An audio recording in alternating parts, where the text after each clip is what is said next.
Hypnosis to Change Your Life with Dr. Steve G. Jones.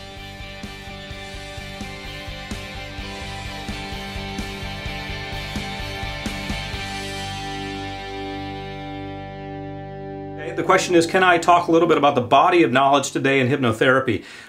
Great question. The body of knowledge has actually become a little bit watered down in hypnotherapy because previously hypnotherapy was practiced by medical doctors, usually psychiatrists, or even PhD psychologists who would use it sometimes, in fact, I'd say most of the time, as a last resort. If they did not feel they were able to help their patient, they would use it as a last resort.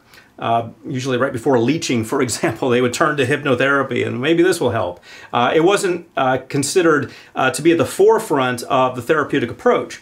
Now, things are different. We have, and this has become more and more popular, that we have hypnotherapists who only do hypnotherapists. It's sort of like Jiffy Lube, you know, they only do oil changes. It used to be that your mechanic would do the oil change and other things. Now it's a specific specialty for certain companies to only offer an oil change. They're not going to fix your transmission.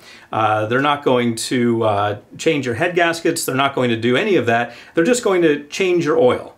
That's what they're good at. That's what they do. So that's kind of what hypnotherapists are like.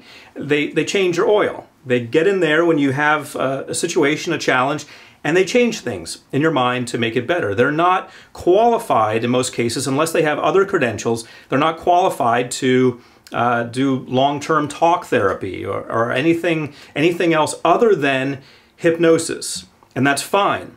However, what that's led to is in the modern literature, modern knowledge of hypnosis, we usually don't have PhDs and MDs practicing it. For the most part, we have people who are just specialists in that. So they don't have, and this is not to say anyone's better than anyone else or worse than anyone else. This is just the way it is. They don't have the widespread academic underpinning that someone with academic credentialing would have to talk about other things. They're usually not therapists who have a mainstream certification in another type of therapy that they can also talk about in a helpful manner. They just know hypnosis, and that's fine, but it has changed the literature. Now the literature is based on just that knowledge of hypnosis and not this wider knowledge of other therapies and other modalities coming from a university education at the graduate level. It's coming from a course that they took on just hypnosis. So that's where we are, for better or worse. That's just the way it is, and that's what I can tell you about the modern body of knowledge that we have that's being contributed to concerning hypnosis.